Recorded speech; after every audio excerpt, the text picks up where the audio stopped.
Hey there, and welcome back to yet another episode of Just Start From Ideas to Action. I promised you that during 2024 we would do a lot more video episodes, and so I'm a woman of my word, and here we are again. Listen, today's episode is a really good one, and it's been many months in the making. Today I get the opportunity to talk to somebody really special for a lot of different reasons, and I'll introduce her in just a second. But before we get started, know that this is one of many video episodes that we have as a part of our overall Just Start From Ideas to Action catalog. We are committed to providing you with the tips, tools, and resources to truly start the things that you want to do. And so here we are yet again doing just that. And we get a chance to talk about something that is in each and every one of our lives, whether you embrace it or not. All right, but before we get into today's conversation, make sure that you rewind back to our other episodes because we've had the opportunity to talk to Summer Woods. We've also had the opportunity to talk to several other people that are in unique spaces, including EV, entertainment, and a couple of others that will really excite you as well. So pay attention to our video episodes because they're really special. And of course, never be a stranger. If there's a topic that you want us to cover, just shoot me an email at info@jacquelinembaker.com. But how about we go ahead and get started? Today, we have the opportunity to talk to Robin Fisher. Robin Fisher is special in my life because we became fast friends. We're fellow Goldman Sachs graduates together. But also, she is the CEO of Polished Image and Styling. So, Robin, welcome to the conversation. Thank you. Thank you for having me. I'm glad to be here. Excellent. So listen, Robin and I actually became a little bit more connected as a part of our Goldman Sachs program because she pulled me to the side and said, hey girl, I'm trying to polish up on something, right? Yes. So we'll talk about that a little bit later. But before we really dive into all the questions that I have for you today, Robin, I want to know what your secret sauce is. I know that you've been in corporate spaces, you've been in entrepreneur spaces. Yes. This fashion thing runs deep for you and your family. Yes. All right. But I'm curious about your secret sauce. What's your secret sauce? My secret sauce is just honestly having the passion. You know, it's something that just over time, you know, growing up in it, seeing all different aspects, it just is something that I've just been passionate about and wanting to turn that passion into something that could feed my family, support me, and then also reach another level higher than my family, and then leaving a legacy, you know, finally being in a position to leave a legacy for my family. Yeah. I know that one of the things that has been super unique about what you've built is the fact that fashion runs deep for you. Right. And when I talk to a lot of other stylists or even hear about other stylists' journey, this isn't a part of that. Like some of them started it because they like the dress, they want to be cute, and that's fine. Yeah. But yours is much different in that style and fashion goes back many decades for your family. Yes. Tell me about that. Well, I mean, we were taught to really show up looking a certain way, regardless if we had 10 cents in our pocket. You know, to take a lot of pride in our personal presence, and also just really guide the opportunities that would be given to us based on our etiquette and the way we presented ourselves. So, you know, that is something that I never realized was a skill.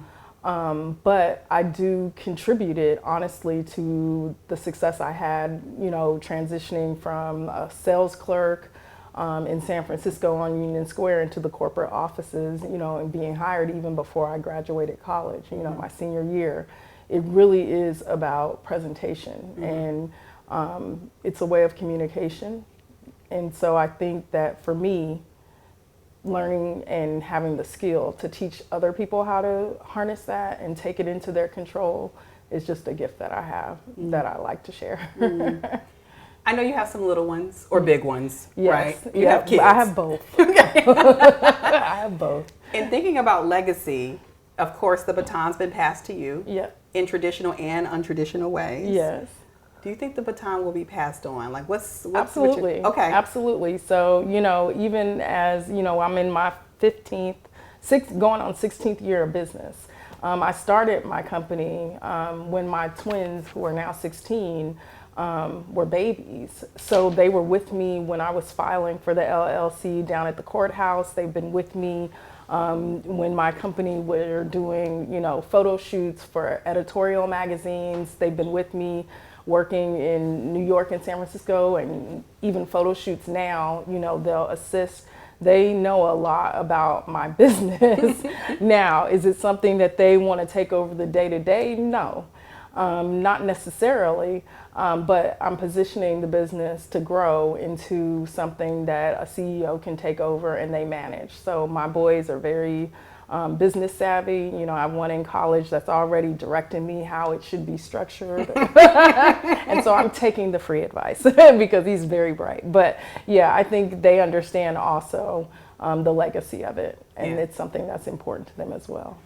I think one of the magical things about entrepreneurship is that you have so much direction and so much leeway to decide how you want things to be run, right, and how you want things to go even when you're no longer at the helm. Absolutely. And I can't help but think about the exercise, of course, we did as a part of Goldman Sachs, where we talked about what our exit plan was, which was it was a heavy exercise. It was for a me. heavy exercise for me as well. Yeah, because I honestly hadn't thought about it. I hadn't thought it. Well, I'm not going to say I hadn't thought about it, but it made me literally like connect the pieces and to also make minor adjustments for what I'm even doing now, right, to get there. Yeah, you know, I hadn't thought about it in as deep of a way as I should have, or that I thought that I was capable of doing at this point in building the business.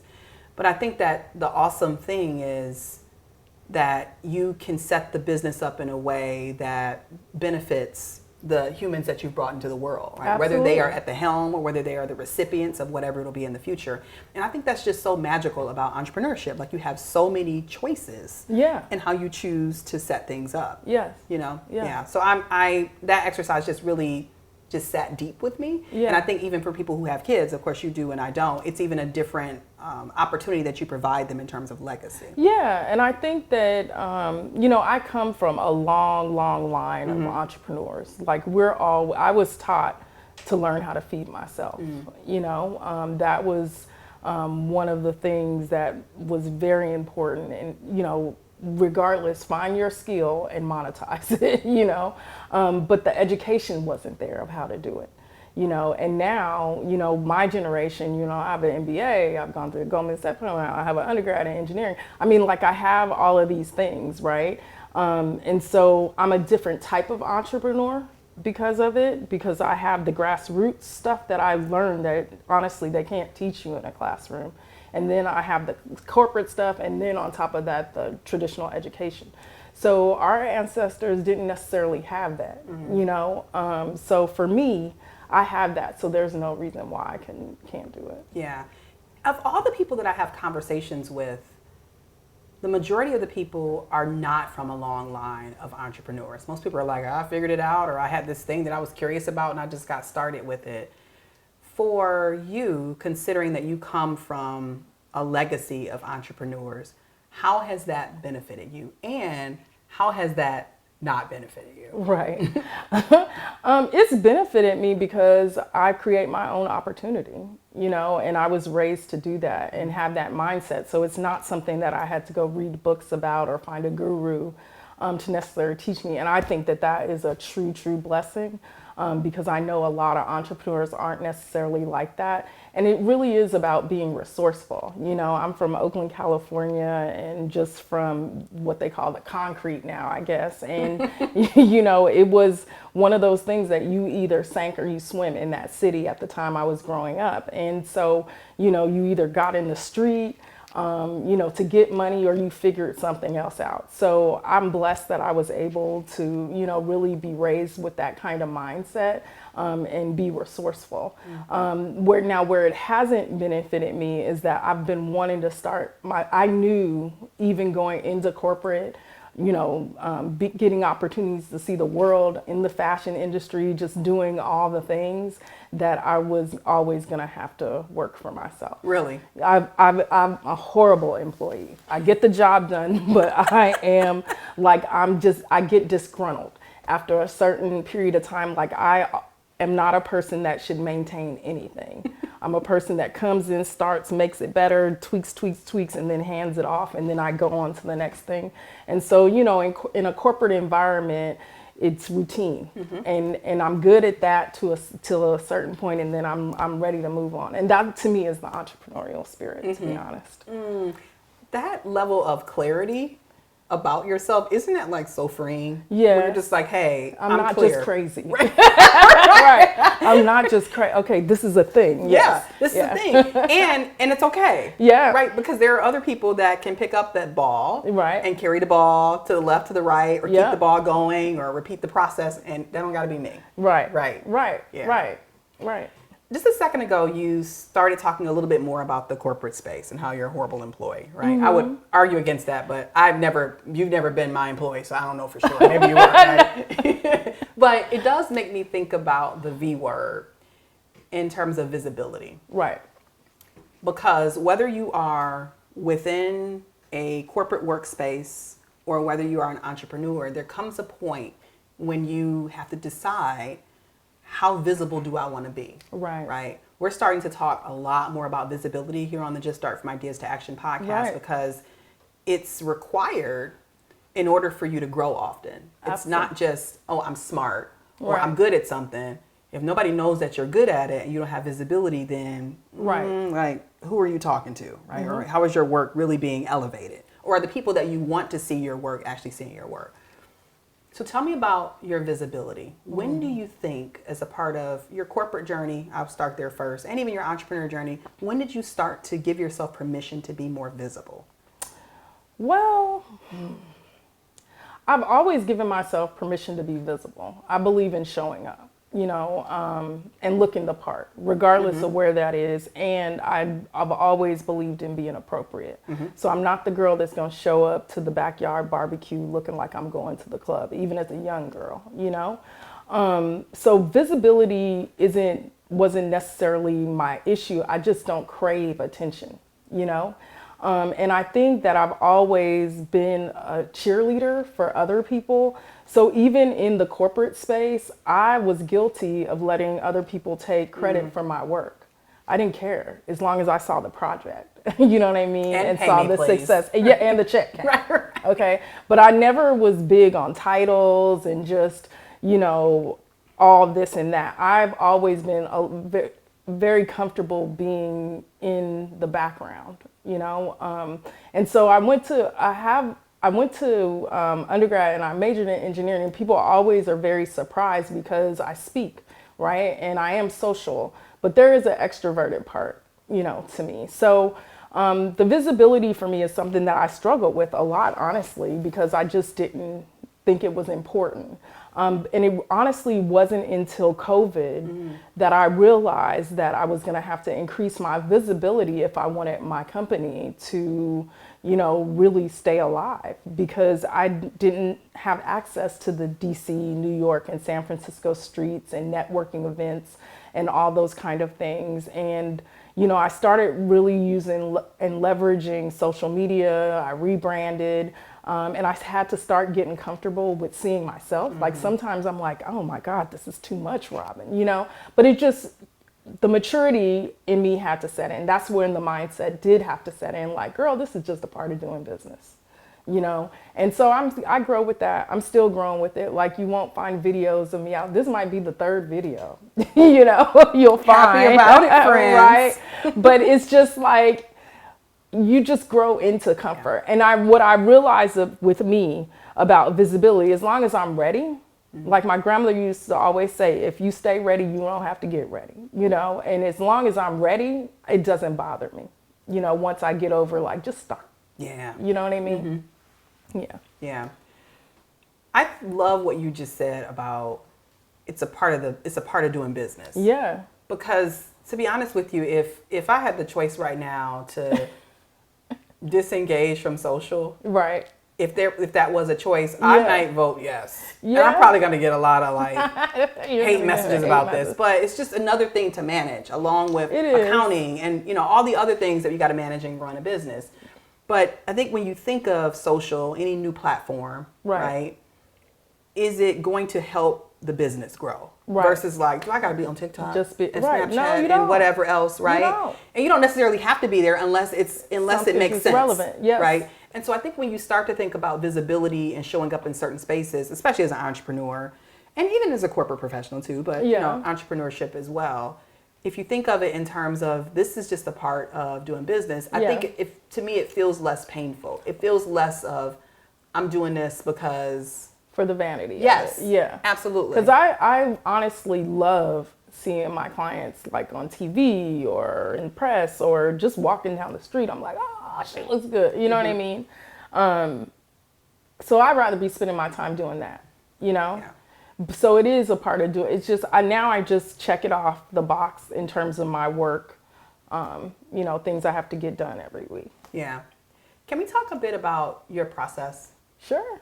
The polished method. Absolutely. She's like, hey, can I tell you what the name of it is? Yep. I am so impressed by your method. And I say Thank that, you. but you're welcome, because it's not a go put a vision board together or just put a vision board together. There's technology involved. Yeah. Like there is for real a process in how you for do real. this versus Yeah. like this is how it feels. And you know, you've seen your competition, you've seen other people in other spaces, and it's not as scientific, it's not as well thought out as your process is. I want to talk about it, right? Of course, you are in the business of helping women become more confident through how they're showing up, right? Through Absolutely. clothing choices, making things a bit easier. Tell us about your process. And when I say tell us about your process, how did this come to be? Oh yeah. So I think when I entered the corporate fashion space, I knew that I wanted to move quickly. You know, between the ages of 18 and 20, I was like a little nomad. So I wasn't really in college. I didn't have my stuff together. And once I got to college, that's when I was just like, okay. But I knew I had to send another visual message, you know, because I looked like an Oakland homegirl. And so when going across the Bay Bridge into San Francisco for college, I wanted to send the verbal message to even my friends at home, like I'm changing, I'm doing something different. So at every stage in my life, I've always assessed my appearance and then would transition into what the next level of me was. And so that really benefited me because I'm a goal, you know, oriented person. You know, I write down my goals 2, sometimes even 3 times a year just to assess and check in. And that's something I had started doing back in college. So when I got in the corporate fashion space, people will look you up and down in 10.7 seconds and you will cry if you're not ready, if you're in the wrong place. Did you cry? Never. Never. Because I was ready, you know what I mean? And so I looked around and I started putting a process to how I checked myself before I got ready for international trips or fashion weeks or important meetings. Who was going to be there. You know what I mean? I started really checking in with myself. And so the process really came from that because, you know, you have to show up authentically. You know, it doesn't matter what you're wearing as long as you feel good in it, right? And so the process became, I feel like I've been 10 different people between the age of 20 and 50 now, right? And at every time I need to dress her different. I need to dress her how, you know, she's feeling. And so that's where the process really comes from because women disconnect from our wardrobe all the time. You know, our life is transitioning over and over and over again, whether we're getting new jobs, starting families, regional moves, getting promoted, you know, all these kind of things can do it, right? A loss of a parent, right? You start changing. And so the process really is to say, okay, to stop you and say, let me reconnect and authentically show up and figure out what do I need? Okay, in terms of because of my lifestyle, but mainly focusing first and foremost on that personal taste, right? So I can identify a person's personal taste level, and that's where I start because we're all individuals, you know what I mean? And so I don't have a arbitrary, like I never say, Jacqueline, that shade of rouge looks amazing on you. No, I'm gonna give you the scientific breakdown of why. You know what I mean? It has 20% more gray, or you need things that are more muted versus, you know, tinted or so forth. So you understand. And once you give people the education that they need to understand their personal taste level, their refinement points in terms of their color, their body type, the fabrics, all those kind of things, what you're essentially giving someone is control, power, knowledge and you're arming them, and that's where the confidence comes from. And so that's what the polish method is really designed to do, along with build a functional wardrobe for your lifestyle. So we can go out and buy all kinds of things, right? But if it's not stuff that will work for us every day, it's just wasting money. You know what I mean? And so it puts in the scientific component of how to think about your purchases, how to build a capsule wardrobe. So you look amazing doing everything from the corporate office to pumping gas through going to the Target. Like, girl, I get people married. You know what I mean? Like, I get them married where I'm just like, you looking good every step of the way. That's what we do. Pumping gas, yeah, married. And I'm excited because we're going to see a snapshot of a little bit of that process in part 2 of what we do when we pull out the rack. The rack's not just over there for fun, y'all. We're really going to use the rack, okay? You know, one thing that you just did that I love so much is that you said dress her, where you made the body not like this, oh, I'm dressing me, right? It becomes, I think, a bit more emotional when it's like, oh, I'm dressing me. And I feel like when you said dress her, it gives you permission to know that she can change. Oh, yeah. Right? Like my body, you know, 42-year-old Jacqueline now's body isn't 22-year-old Jacqueline's body. You know, same thing with you, like 50-year-old Robin. Are you 50 or 51? 51. Because you're out here killing it, right? Thank you. It's, you know, our bodies are completely different. And so I think when you said dress her, it just made me think, it took my emotion out of it. You know, I have been every size from a size 4'6" up to a size 20. And I actually launched Polish for the first time 16 years. I was plus size. I had never been plus size before. And that's when I really went deep into what are the refinement points of dressing a woman's body. Because honestly, I walked around DC, nobody realized that I was over 250 pounds. You know what I mean? People didn't say, God, you need to lose. It was always like, you look great. And I felt great. And I think my body confidence probably came in at a 14, 16. And now I'm even at a 10, 12. But it's not about the size. You know what I mean? And I've always been addicted to magazines and storyboarding. And so that comes from me being a little girl. Like while everybody else had Michael Jackson up and, you know, New Edition, I had Vogue magazines up. No New Edition? No New Edition. None? None. Like, not even? No. Okay, that's fine. We'll come back to that later. I was into Bazaar, all that kind of stuff. And you didn't see yourself in those magazines.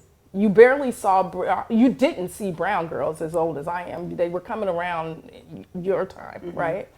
And for me now, it's no excuse because we see women of all different sizes killing it. Yeah. You know what I mean? And so one of the first things when I work with women that, you know, and all of us have it at different times, body, self-image, all that stuff. I'm like, stop looking at somebody on social media that does not look like you. Retrain your eye. You know what I mean? And I've had to do it. Like when I became plus size, everybody skinny was coming off of my stuff. You know what I mean? I didn't even pick up because I wanted to look at women that looked like me in terms of sizing and see how they were killing it and transition it into something that I could use. Yeah. You know what I mean? So, yeah. One thing that I thought was really interesting, we were talking about it a couple weeks ago, is how you do research for your clients. I know that you go into the mall, but you don't take your clients to the mall. Not anymore, no. It's a waste of time. They'll be so mad at me by the time they out. Right. But there is always so much happening in the fashion world, at least from a layperson's eyes. There seems to always be some new trend or some new this or some new that. And it makes me wonder about how do you manage to stay creative and nimble and inspired with it feeling like it's like fashion everywhere all the time? Like, how do you do that? Well, I mean, that's a skill that I picked up in corporate, honestly, forecasting.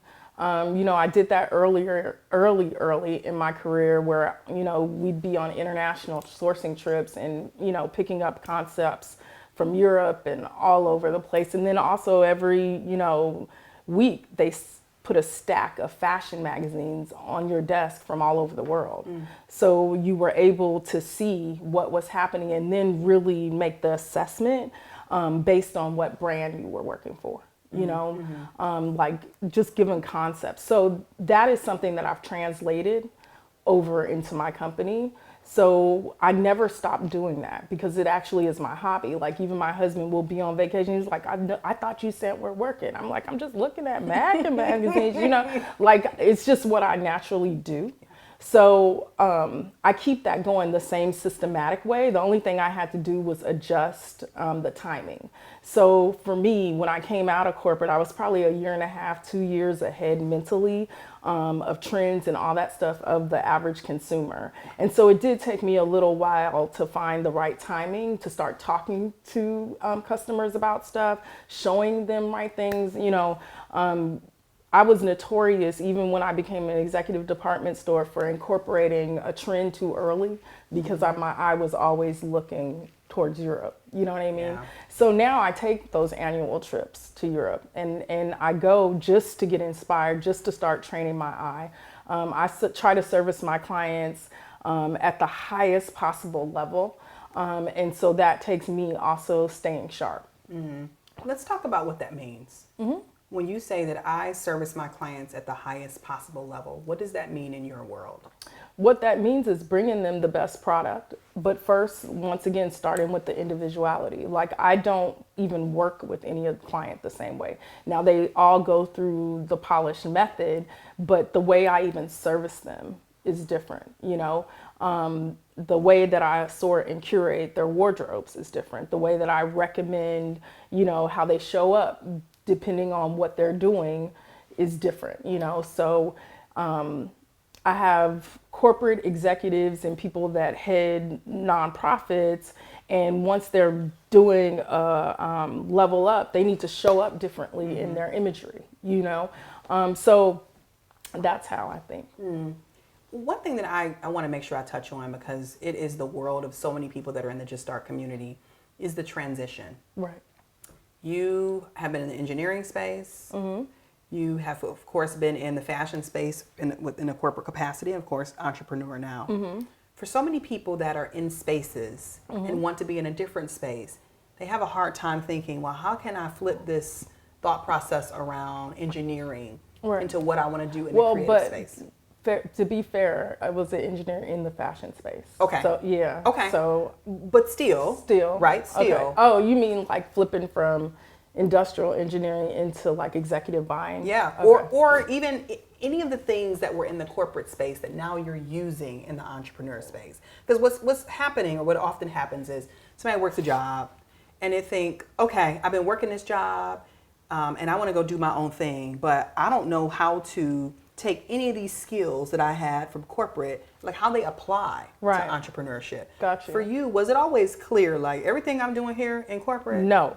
Okay. No. But do you find now as an entrepreneur that you use a lot of that stuff? Every single thing. Okay. When was that clear to you? Like, wait a minute, there were some You don't skills I had. realize how much you know until you're gone sometimes, depending on for me, that's how it was anyway. Like I didn't, honestly, when I left my last company, from what they tell me, you know, because I'm still really good friends with the people I worked with, it took 4 to 5 people to replace just me, you know? So I didn't realize, because I'm in it, like, you know, it was a medium-sized company, so I had freedom to do everything. And I'm a workaholic, so I was loving every minute, right? In terms of the work. And so I didn't realize all that I knew. But then when I, you know, decided to launch Polished, I sat back. Well, I had done marketing. You know what I mean? I had done graphics. You know what I mean? I had done, you know, strategy. I had done all these. I've been writing business plans. You know, I understood how to trend and forecast the market. So now it was, for me, the transition just to now, how do I make it individualized for one person versus thousands? You know? Yeah. And so that might have taken a little time, but every single skill, like even my last company, I walked off that job. And, you know, it was a very painful time for me because I really loved that job and the people. I just did not like who I was doing it for, right? And so I walked off that job 7-8 weeks pregnant with my kids. And I sat down, my twins, and I sat down when I was 7 months pregnant with them and wrote the business plan within 48 hours. It just, like, once the stress of everything, and then I was like, this is exactly what I'm going to do. And that's what I did. Yeah. I appreciate you sharing that. And I love moments where we can make it real for people that are in jobs and they're thinking, I want to even start a side hustle. Maybe they're like, I don't really want to quit my job, but I just want to start something. And to encourage our audience to look at the skills that you're using right now in your job and know that many of them apply to whatever it is you want to start. It may not seem applicable. You might be working on spreadsheets and on strategy and thinking, how is this going to apply? It is going to apply in the entrepreneur space. We're doing the same stuff, honestly, that we would have done in corporate in a different way. And so don't discount all of the skills and the experiences that you have in corporate. Give yourself permission to think expansively and think, how could I possibly apply this to what I'm building on the side? I like this next question a lot. Okay. I like it because we're paying it forward with the answer here. Okay. There are people who in 2 years, 3 years will be where you're at now, right? And we're able to save them from making some mistakes. Okay. So it makes me want to ask you, if you think back to when you first started, like for real in the entrepreneurship space, what's one of the larger mistakes that you recall making? Overthinking. Okay. I'm a perfectionist. I have a high attention to detail. And sometimes you can be in your own way. You can stop yourself from starting before you even get started. And so it's really connected to fear, right? But I think ultimately that would be the one thing like that I would just stop overthinking stuff and sometimes just go. Either it's going to work or it's not. It's okay. You know what I mean? You'll recover. You'll be okay. Everything isn't such a big deal. Everything doesn't have to be so perfect, or if something messes up, you might be the only person that knows that it messed. Nobody knew what else was coming except you. You know what I mean? So, just the overthinking. How would you grade yourself in your overthinking journey now from A to F? Now, I'd say I'm probably like at a B. Okay. All right. I've done very well. I'm working on myself, Jacqueline. But, one of the things that's funny is that I actually went through a diagnosis and they said, you have OCD. And so when I went and told my friends, it was a big revelation to me. And all of them were like, you paid somebody to tell you this? Like, ma'am. But there's power, right, in the way that when you know how your mind thinks, it's power there. Right. So I talk to myself. Like, sometimes I'm doing something and I can feel it coming and I'm like, not today. We don't have time for this. Like, you know what I mean? And I stop myself dead in my tracks. But I know how my mind thinks. You know what I mean? So there's power in that. It is. Now, your default. Right. I listen. And it's up to you to decide, am I going to live in this default? Yeah. Or am I going to shake myself out of it? I'm chuckling at what you said for you. I'm also chuckling for me because one of my good friends, Andrea, is in the audience today. And I recall having a conversation with her a long time ago. And I was like, you know what? I think I got a type A personality. And she was like, really? Yeah. Like everybody knows. Everybody. You're not fooling anybody, Jacqueline. Right. And I was like, for real? And I think for whatever reason, it felt like having a type A personality felt like I was bad. Like it was like I don't know why. I'm not sure why I took it so like, what do you mean? But if we're being honest, like this type A personality serves me very well. Exactly. It serves me well. But that's the individuality, right? Yeah. Even with the women that I work with, some of these women can be difficult. I mean, they're pretty powerful women, right? And so I realize that I attract them because they know I know what I'm talking about, right? So I better, right? So it's interesting because I speak their language. I'm not going to go talking to them all this fashion jargon that I can break it down for them in layman terms where they truly, truly understand and send them on their way. And that's all they want. You know what I mean? So type A personalities, honestly, are the ones running all the stuff. We're not crazy. No. We're not and if crazy. you are, we need you. And it's fine. Like I do recognize that sometimes I got to shake myself out of it, right? I don't necessarily want to say I'm a perfectionist. I mean, people around me might disagree, but I do have to talk to myself too and say like, okay, girl, like that's enough. Yeah. You have redone this thing. Yeah. The sign is fine. Fine. Right? It's not 60 million fonts on here. It's 2. You good. Yeah. Right? So I completely understand that. Robin, I know that you are the 4-letter word. You're busy, right? Yeah. Who isn't, right? Yeah. And I know that you're a mom. yep, You are a wife. yep, You're clearly an entrepreneur. yeah, You got friends. You like to have fun. We've talked yeah. about that before. It makes me wonder how you are maintaining community, right? I think one of the biggest things that I wanted to take away out of our experience at the Goldman Sachs program is community, like having other entrepreneurs that are on a journey with you. And I, check. I think that was achieved. Yeah. But it's challenging sometimes, right? It is. I don't like to necessarily say balance or ask you about balance, because balance is sometimes a triggering word for people. But I'm going to ask you instead, how do you find yourself maintaining your networks and your community and showing up in a way that you feel good about? I have always naturally connected with people. Either we connect or we kind of don't, right? And it isn't a lot of work for me to maintain relationships, because I think that they're genuine. And so if anybody knows me, they know I care. And they know if they call me, I'll be there in 10.2 seconds. Now, if I ain't talked to you in a month, it's okay. Because they understand what's, the family, this. Yeah. And I think that I'm intuitive. So sometimes I'll just think of somebody and send a random text or a random, call. They're busy too. So sometimes they appreciate that. But socially, I do a lot of social things and have built a great community around my children. And so it makes it easy, right, when they are in that. But I've also maintained relationships that I've built through them, right, that they're no longer in those spaces anymore. And those people mean a lot too. But I think that it's just a matter of mutual respect and understanding, that all of us are busy, and when we connect, we're going to have a good time. Yeah. Tell me what's next. What's next for you? What's next for Polish Image and Styling? Like, what is on the horizon for you in the company? Oh my God. So right now, I am actually going to start training stylists. It's something that I've been doing off the radar for the last 8 to 9 years, but I'm actually now going to go public with it. My children are getting older, so now I have a little bit more time to spend, because I think that it is very important for stylists not to be out here, giving bad stuff. So if I can help that. And what I also understand and know is that, I was very fortunate and blessed to go into the competitive fashion industry and actually make it, right? Yeah.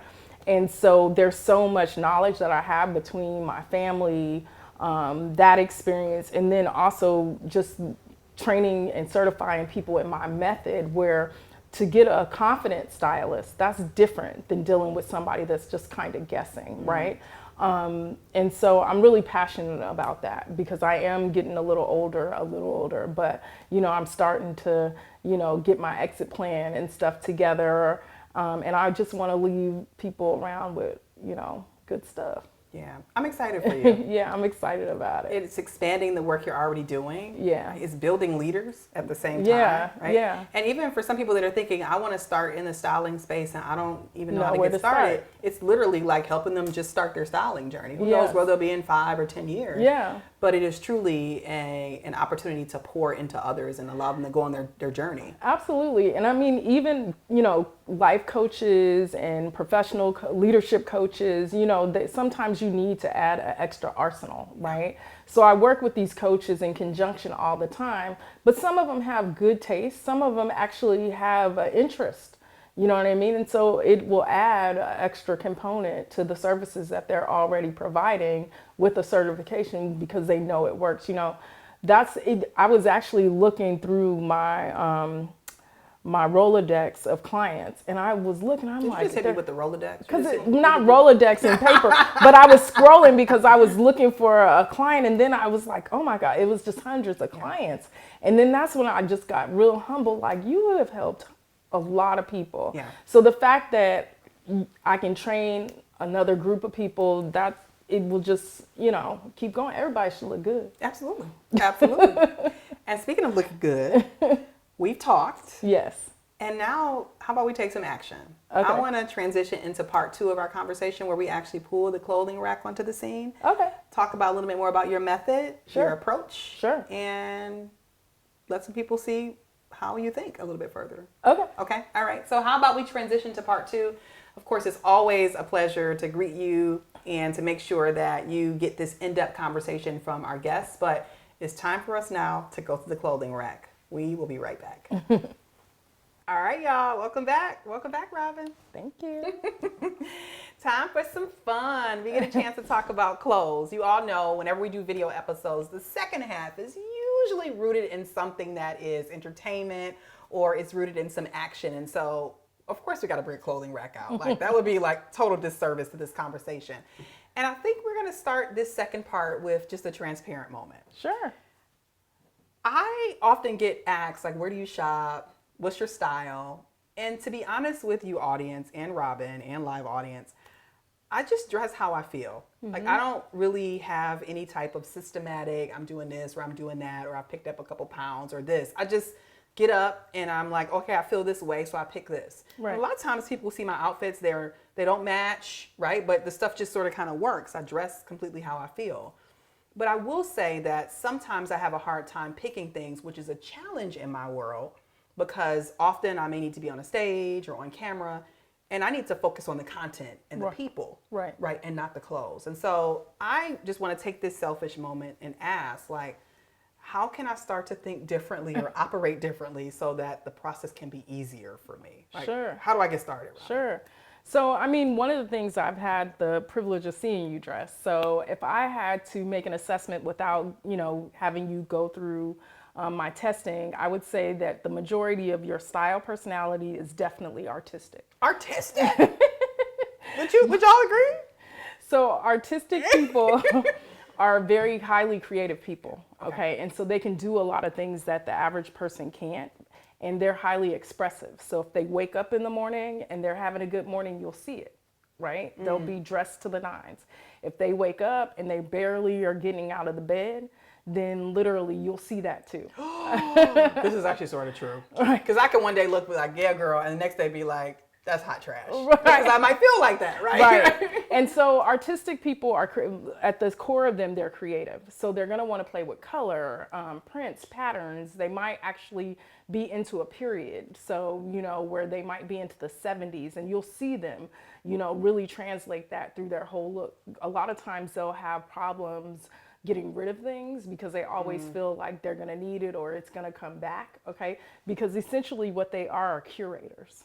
And so they have to make the mindset shift as a curator, like they're curating an art gallery or something like that. So they'll have these pieces that they might have spotted in Jamaica while they were on vacation, or in this little boutique that's on this side street that nobody sees, or they were in a vintage store or a secondhand store, and then this piece just started speaking to them. Yeah. So the key here is also making sure that you have great basics to anchor those artistic pieces too, so they make sense in your world.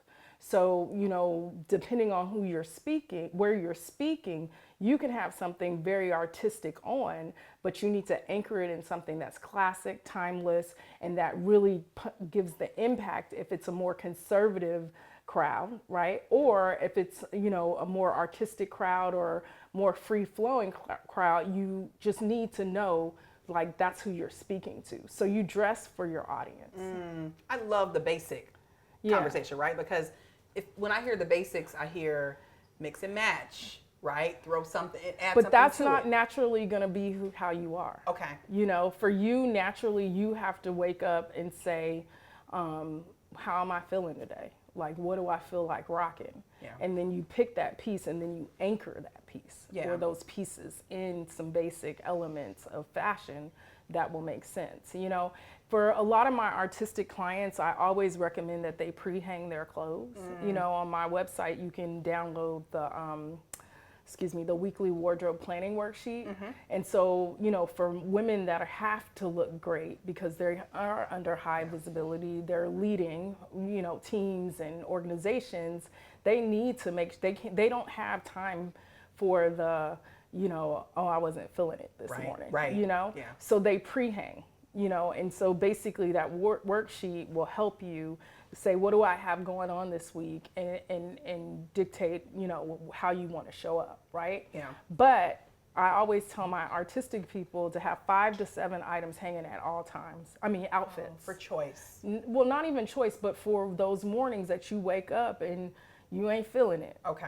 Okay. You can, it's more like break the glass and you're ready. So for me on Sundays, that's what I do, is I always have 5 to 7 outfits hanging. And sometimes I wear 1 or 2 a week. Sometimes I'll get through all 7, but they're really there for those days that, my mornings are hectic. I'm running around with the kids and then I still have to look presentable for client meetings and all this kind of stuff. So I know those outfits are hanging there, and it just takes a lot of the stress out, because I also am a creative person and I pay attention to how I like to, greet people. It almost feels like meal planning for clothes. It is. Like it's like, okay, I don't have to necessarily have to think about it, or this is a fail safe. If I'm not feeling it, right? It's already pre-hung. Right. Okay. It really, really is. Okay. And so you want to buy pieces that are going to, once again, function for your lifestyle. You know what I mean? Yeah. So a perfect example is, like, I'm not a tennis shoe, sweatsuit kind of girl. And even I worked at one of the hottest urban retailers. You know what I mean? That was my job in DC. So any kind of Nike, any of that kind of, Adidas stuff I could get, but it's just not my aesthetic, right? But I have these boys that are gonna have me on a football field all summer because they're in their recruiting year, right? So I'm gonna be visiting colleges and all that kind of stuff. So I have to prepare for that. Right. You know what I mean? So I need to bring those basic kind of things that wouldn't necessarily be in my wardrobe if it was me. But I'm functioning where it's like, okay, you got some rock and roll cool t-shirts, you just throw those on with those basic sweats and some flip-flops, you good. Yeah. You know what I mean? Let's talk about the rack. Sure. I am curious here about a basic. Sure. Where are these are categorically the basics? Sure. So, every woman needs a black tank top. Yep. And because this is a racerback situation, right? This is a racerback situation, but even the tank top similar to mine. This is a basic. It doesn't have any bells or whistles, no, ruffles or, prints on it. But this can be paired back to multiple pairs of pants, skirts, all those kind of things, even jeans and pumps to create a summer date night look.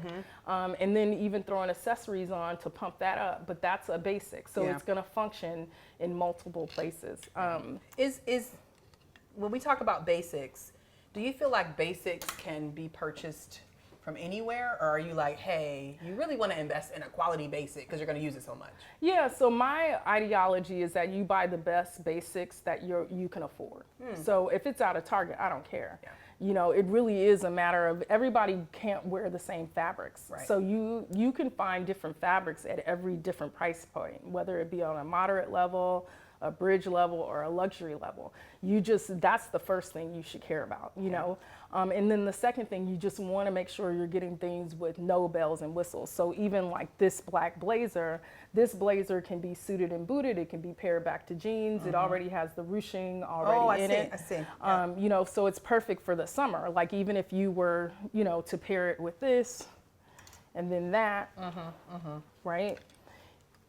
And then throw an accessory on, you got a look, so these are the kind of things that can do all the things, and even if you hold that blazer out a little bit longer, you can see where you can put it back to a pair of jeans and and this is actually a cuff that's on trend right now, but you can have a whole nother look, but with basics. Yeah. Yeah. These pants, tell me more about them. Like these pants are so interesting because they feel like a little cargo-ish, but also like if you wanted to put on a chunky heel, you could. You definitely can. So, these are playing on the cargo trend, but, you can put these back to a nice rock and roll t-shirt. You see how I just put them back to the blazer. You can definitely put them on with a heel. You can put them on with a tennis shoe. You could do all kinds of things with these, and these are out of a nice neutral, so it's not a fashion color. So, they'll also stand the test of time. Yeah. So although you didn't say fast fashion, you didn't use those words. Mm-hmm. When we're talking about basics, do you feel like you want to stay away from fast fashion for basics because they are typically going to wear quickly and you're going to have to replace them, or what's your philosophy? Once again, everybody's budget is different. Yeah. Like, my grandmother owned a secondhand store. I was finding basics in secondhand stuff. It really is about your budget and just knowing that you need them. Okay. Of course, and here's my philosophy about fast fashion is that everything's fast if you're not going to wear it. You're wasting. Okay. You know what I mean? So if you buy something from a Zara or somebody that's a fast retailer and you're wearing it, 3-4 times a month, it's not fast fashion. Because it's reuse. It's you're wearing it. Yeah. Versus you buy something and you really like it, you wear it one time, it just hangs that's fast fashion. Yeah. Okay. Let's talk a little bit about non-basics. Sure. Right? What here is a non-basic? Right. Because I'm a non-basic person. Right. So definitely this artistic kind of sweater. What's so amazing about this sweater is I could totally see you in this sweater. If I saw this sweater on the hanger, I would be like, in the store, I'll be like, no. Negative. No. But it's one of those pieces, though, you put on, you're like, okay. Like, Yeah. I can actually see Andrea in this sweater. This is totally my friend Andrea's sweater. But it's not a Tynesha sweater. Tynesha's also in the audience. I know Tynesha. Right. But it's not a Tynesha sweater. But Andrea, watch it. She might steal it. Right. Not for real. My friend's not a thief. No, She's a it's good okay. person. Okay. No, but this sweater is definitely not a basic. This is Okay. definitely a fashion piece. When you buy things like this, you need to feel connected to it. Okay. Feels good, though. Yeah, so this is me thinking that I'm going to a beach. I'm gonna hang out. Okay. This, even on the beach. Okay. Nice bold colors. And even, as we get into season, Hello. business dresses, Hello. right? That have the elements already built into them. So literally, if you're a professional woman and you're on the go, you just throw on your dress that has the fashion elements assorted. And this is a basic accessory with some basic black pumps and you're ready to go. Yeah. And even if you had to be suited and booted, you can clearly just put the blazer on top of it. that. Yeah. Yeah. Okay. So, these also, people are wearing shorts in the office. And so Let's talk about this. Let's talk about it. Okay. Yes. Because I want to be with it. Yes. But we got hoochie daddy short categories. I We know, can't be up in there. I know. We can't I do know. it. I was shocked too, but Jacqueline, we got to get with the times. They're But wearing no. tennis shoes too. That's fine, but I'm talking about hoochie daddy shorts. Right. That's a totally different, like in the workplace, right? Trey, you know what hoochie daddy shorts are? He has no clue. Hoochie daddy shorts are like short shorts on men. They're On usually men. pretty snug too. I definitely. They're not quite biker shorts, but they're like, no?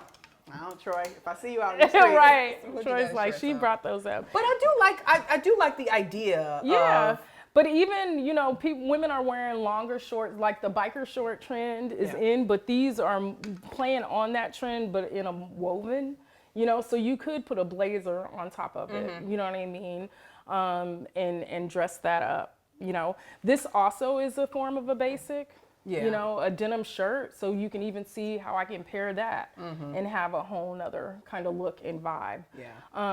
One of the things that I am still addicted to even after COVID are the coordinating sets. Let's see. Let's roll with it. And this is Oh, from okay. Zara, but it's just, this is me talking about going on a football field, this summer where literally I'll have on a pair of flip-flops, and I'm done with it. Yeah. you I know? mean, honestly, coordinated sets. I'm from Detroit, where coordinated sets That's how it is done.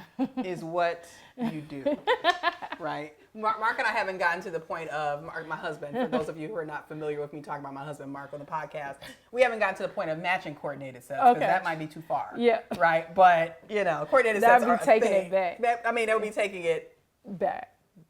too far. Too far. Right? Yeah. I don't think we pulled out this number, and I'm curious about it. So, a lot of times women have a classic sense of style. Yeah. And so they'll this feels so be good. scared of prints. They'll be scared of, a lot, and they're like, okay, I'm just in black, gray, navy blue, the neutral whites and camels and so forth. I want to bring style. Well, the way that you do it is just you get classic silhouettes, but in good color for you. Yeah. You know what I mean? So, you know, right now, honestly, if you go to the malls, there's really not a lot of great stuff in there. Everything is just like really basic. It's a sad safe. experience. It's very It's so sad. sad. I was depressed for months. I've moved on. I finally have been like, this online shopping is just what it is, even though I would die in a mall because I love them so much. But the key when women are coming out of like this, even though COVID is over, we're still like trying to get our bearings, you know, especially just now heading into the office or getting social again. You know, I know the Goldman Sachs program was really good for me actually coming outside. It was safe. It was safe, Yeah. and it eased me back into civilization and where I should have been, you know, how I should have been functioning. But you know, when you can get color, especially now this spring, this summer, you know, this is the kind of things that you want to be doing, is infusing good solid colors and pops of color, because there's going to become a time in the fall and the winter the color is going to leave again. Yeah. You know, and so everybody keeps asking me, Robin, what's next? What should we be doing? We really need to be adding color. Yeah. You know. I have a question. Actually, Sure. I want to hang on to this because this Sure. is my second question. Actually, my first is more of a statement. As you know, I'm in the etiquette and leadership space. Sure. And for so many years, particularly with teaching young people grooming etiquette, how to dress, how to be appropriate for the workplace, there was such a run on they're going to prom and they're wearing tuxes with gym shoes. It was such a run for years. And the last couple of years, they're They over look it. good. But they're over it now. Like, I don't Yeah. know if they're like, hey, we're ready to dress back up again. Like, they're Oh, wearing hard in bottoms terms of again. hard bottom. Yes. Okay. Because I asked them, I said, hey, what's up with the gym shoes and tuxes? They're like, yeah, we're We're off that. Yeah, we moved on. I was like, oh, good. yay, right? I mean, it's fine, but I just, for so many years, that's all they were doing, right? So that's number one. When you said gym shoes in the workplace, I just think the super old people are like, it's cool, right? And it's like, okay. Some cool. of them are appalled. What? Because they just want to wear their traditional suiting and stuff. Yeah, I get it. And I they're mean, it looks appalled. good, but- They're like, I have no idea what I'm doing. Yeah. The second thing is a personal gripe that I have, okay, and I'm sure that other women of a certain bust size will also feel the same way. Button-ups are not my friend. Right. And they're not my friend because normally we got some type of gaping situation between buttonholes 2 and 3. And men may experience this as well if they have a broad chest, right? Mm-hmm. What's the solution? I mean, I of course can get some tailored, right? Mm-hmm. But if you are heavier in the chest area and you want to wear button-ups, Right. what are we doing? Well, I always recommend, of course, wearing a tank top for just Yeah, in I case. know. But the way that I control that is that you can take it to a tailor and have them actually sew this front closed. Okay. And then they would insert a zipper on the side. And so you just come through the side of the shirt. Okay. And this will stay Intact. flat. And you just zip yourself in. Okay. Yeah, because it's a good classic button-up. You know, Yeah, gets well, you they were together. mandatory. You know, when I moved here to be an executive buyer, we had to wear collars. Mm-hmm. And so that's when I started, like, you know, altering my shirts that way. Yeah. You know, because back then we didn't have stretch. Yeah, right, You know right. what I mean? Stretch is kind of new. Yeah. When you start to think about accessories, Yeah. right? What's your guiding philosophy on accessories for someone who's green in accessories? Just like, hey, I barely wear earrings or I'm only rocking pearls. Where might someone start? Yeah, I mean, I think accessories, if they're, and that honestly would take me figuring out somebody's style aesthetic, Okay. you know? But if you're a classic person and you don't like a lot of fuss, just invest in the basics, you know, a watch, a good ring, regardless if it's a wedding ring or not, because and also great earrings and a pendant. What those items do is make you look like you're dressed up, regardless if you're just putting on the same stuff every day. It looks like you made an effort versus coming out the house without earrings. Also, the watch in a business environment, what it communicates to people, and especially seniors that are over you, is that you're timely, punctual, and about your business. Okay, if you have a watch on, they know that you're, you know. But these items also distract. So my midsection is a very sensitive part after 3 kids, right? But if I don't wear certain things to distract the eye, you might only be focusing on this. So you can use accessories also to make a person focus on where they want to, like even at my shoes. So I'll always have on good shoes. I'll always And have she does, y'all. earrings. She's not lying. Always. And makeup. And what that does is it makes people not look at my midsection. They're looking at other parts of my body. So accessories can be used as a tool, but there's definitely nothing wrong with just really having some great basic accessories that you wear day in and day out. Yeah. I know the one thing that we don't have represented here are shoes, right? Because shoes are plentiful. And shoes can be tricky, right? Because there's so many different options, dress up, dress down. And I will tell you, I feel like my closet is over-shoed right now. Okay. And I have a huge collection of stilettos with pointy toe, right? The pointy toe in the front. And I feel like I'm at a point where it's time to transition. Number one, because my feet they don't really like that as much anymore. And I need to start just incorporating other shoe configurations, like more round toe, more square toe. What's your philosophy on shoes? Yeah. Well, honestly, I thought at one time the pointed toe was just going to leave. Did you? Okay. Because that's the way but that thing has been here a long time. It's out here, yeah. So it's more so a matter of finding your maker. Okay. Because, so I was a shoe buyer for a while, and all lasps are not created equal. And that actually is the pattern. Lasps? Lasps. Oh, lasps. Okay, lasps. Okay. And so that is really what dictates the ergonomics of a shoe in terms of how high, how steep, how wide, all those kind of things. Now, what a company is going to want to do is once they find a good pattern or lasp for a shoe, they'll continue to use that for other designs. Really? Yes. Okay. So, like Nine West, they had a pump. I can't remember. I think it was the Natch or something like that. I love Nine West. Right? Yeah. And they're still around, by the way. Are they just online? They're just online. Ah, okay. But they had a pump that I'm telling you, the DC region, it was the #1 pump in the country, And so I would always look because there's the highest level of professional women are concentrated here.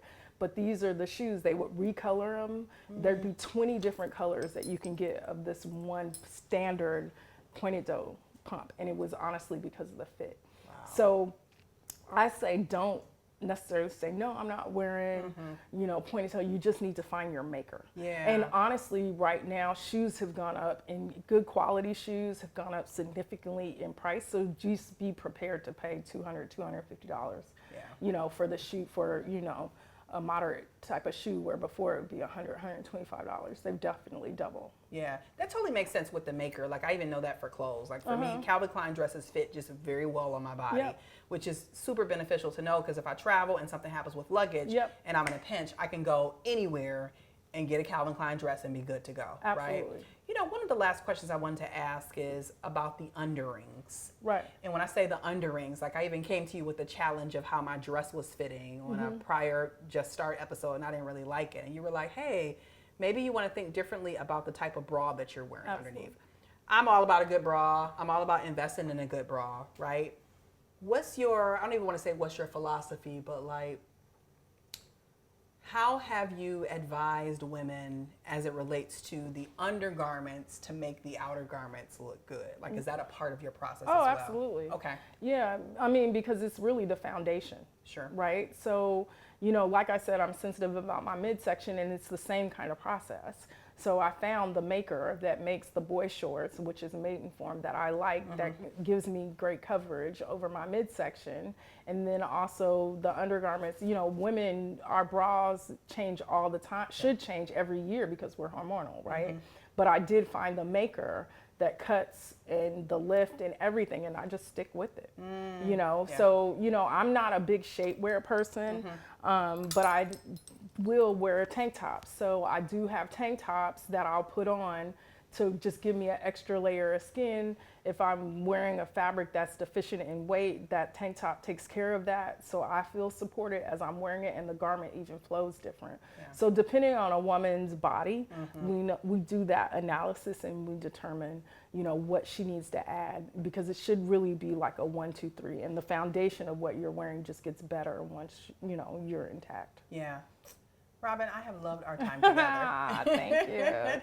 I know that in your space, you are all about ensuring that women are more confident through Yep. their style choices, right? Through not having to think so hard about what they're wearing. It should not be difficult. Yeah, and I'm so grateful that you are committed to this space. You continue to innovate in this space. Yeah. And you're providing opportunities for other people to learn the method as well. Yeah, and so people can go to my website and look at the quiz. If they take the quiz, it will drop them where they are in the method. So some women are like, I'm just really confused about this whole, image and style and personal brand. Where should I even start? It will let you know, like you might have a wardrobe full of clothes and all you need to do is learn how to put together outfits. Or it might be that you just really don't understand your personal style and you need to start at the foundation, Or it might be that you just have too many clothes in your closet and you need to clean those out and then start from that point in the process and keep working down. Yeah. So that will be helpful for them. What we'll do is we will, of course, drop the link to the quiz if that's okay with Sure. you. And we want to make sure that we provide people with tips, tools, and resources to start the things they want to do and be more confident doing it. Absolutely. Robin, as you continue to grow and expand your team and scale, I'm hoping that you'll join us back in the future for another episode of Just Start From Ideas to Action. Absolutely. Listen, wherever you're at in the world, I hope that you're safe, I hope that you're healthy, and I hope that you're well. And we certainly hope that you're giving yourself permission to start the things that you want to do. Never be a stranger. We're not hard to find online. Of course, you can connect with me directly over at jacquelineandbaker.com.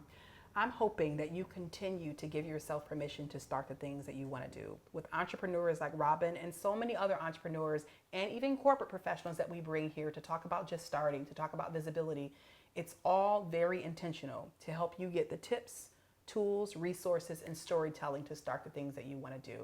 I look forward to seeing you for a future episode. You take care of yourself and ciao.